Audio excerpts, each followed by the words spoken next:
Vamos a continuar viendo entonces cómo puedo hacer yo un diseño propio de patrón. Vamos a ir a la siguiente mesa de trabajo que tenemos aquí preparada para ver, ya vais a ver que es muy sencillo hacer un diseño propio de motivo en Illustrator. Es tan simple, en este caso tengo una estrella y yo quiero hacer pues un papel de regalo de estrellas como este, ¿no? Más o menos continuas, a modo de cuadrícula, ortogonal o ladrillado o hexagonal. Bien. ¿Qué tengo que hacer? Bueno, pues simplemente si el objeto de mi diseño es solamente una estrella, lo único que tengo que hacer es arrastrar ese dibujo a la paleta de muestras y como veréis he creado automáticamente una nueva muestra. Por defecto sin editar lo que hemos visto antes, las distancias entre la textura, etcétera. De hecho, sin editarlo, sin ponerle el nombre, sin hacerle absolutamente nada, ya podría utilizarlo como diseño de patrón, pero cuidado, como veis aquí, porque no le hemos puesto un fondo, ¿verdad? Este diseño que hemos hecho no le hemos puesto un fondo. Vamos a ponerle detrás esta caja amarilla para que veáis que la estrella no tenía fondo, con lo cual el patrón tampoco va a tener fondo, ¿vale? Eso lo decidís vosotros en vuestros diseños. Vamos a editarle las opciones que me da a posteriori de ya crear la textura. Doble clic en la muestra de patrón, como os hemos dicho antes.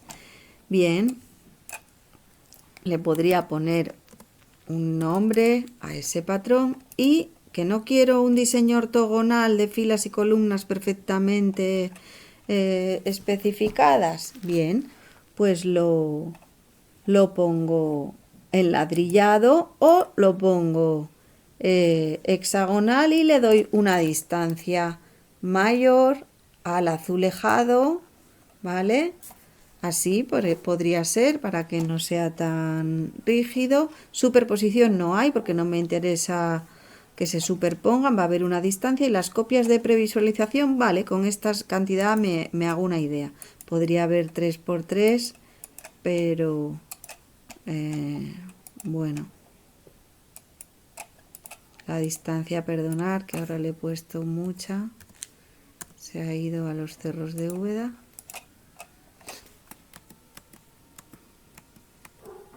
Ahí está. Bien, pues así me valdría para empezar este diseño de patrón sencillo, básico, con un simple elemento como primer ejemplo. Vamos a complicar un poco más la cosa.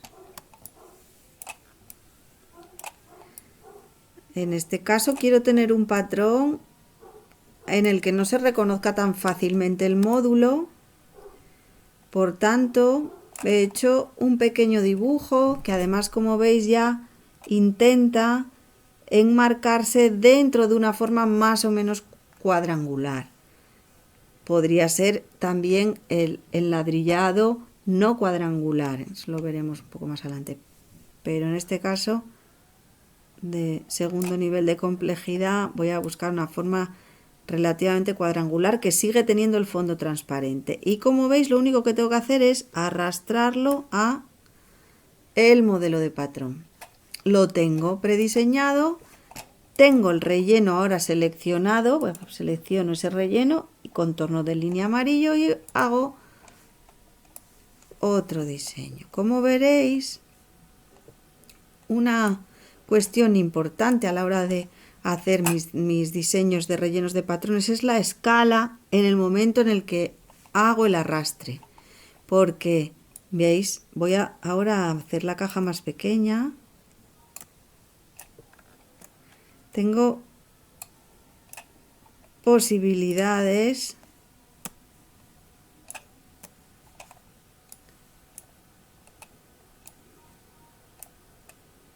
de deformación y de mantener y de mejorar la escala de los rellenos también a posteriori, ¿vale?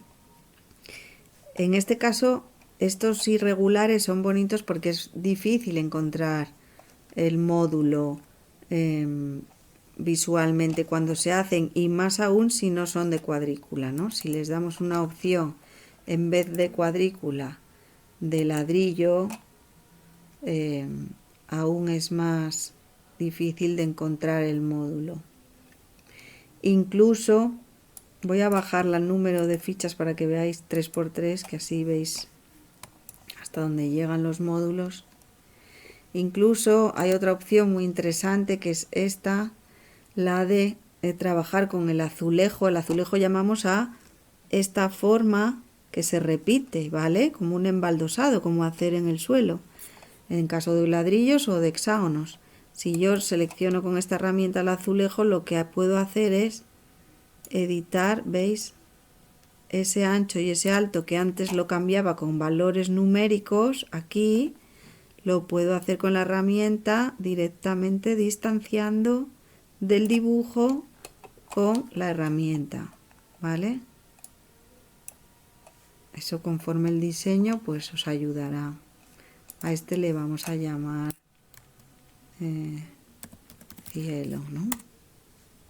Por ejemplo, y aquí tenemos el patrón diseñado con el relleno del cielo. Vale. Vamos a ver otro ejemplo con una figura hexagonal, por ejemplo. Voy a guardar antes de que esto nos eche. Bien.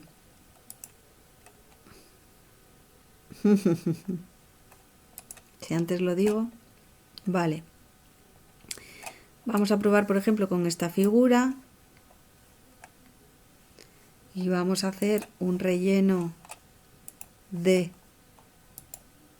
enladrillado con esa figura para que lo veáis más claramente. Ese ejemplo. Que da mucho juego, es muy bonito con figuras de este tipo. Por ejemplo, esta figura, como veis aquí, este relleno trabaja de modo ortogonal, filas y columnas perfectamente alineadas y distribuidas a la misma distancia del propio ancho del objeto, ¿no? Pero, por ejemplo, en hexágono, una figura que es casi hexagonal, veis que el empatronado cambia considerablemente, veis, y así también, qué bonito, qué textura, casi parece ahora circular, ¿no?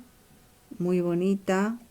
Ese podría guardarlo como motivo ejemplo 1. Luego podría guardar una copia como ejemplo 2. O luego, en vez de hexadecimal, hacerlo en ladrillado con mucha menos distancia. Imaginaros solamente en un lateral, en un sentido, en el ancho y en el alto con no, o en este hacia la mitad, no sé, lo que la creatividad también os procure, ¿no? ¿Veis? Este sería una textura, esta sería otra, ¿vale? Lo mismo podríamos hacer, cuidado aquí, ¿veis?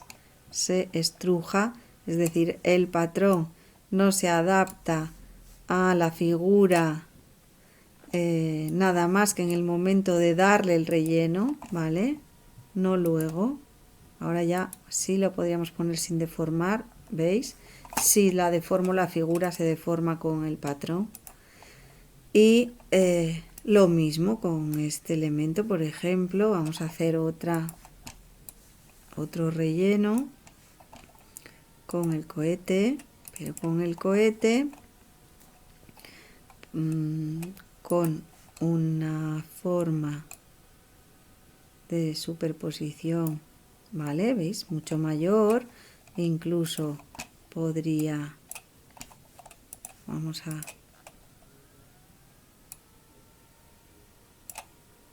¿veis?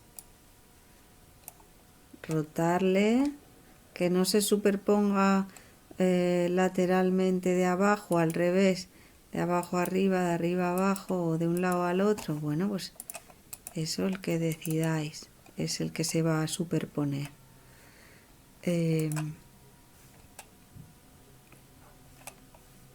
Con esto creo que queda bastante claro la cantidad de posibilidades que tiene el diseño de patrones en Illustrator, de nuestros propios diseños y aplicaciones en branding, en identidad corporativa, en muchas aplicaciones. Vale,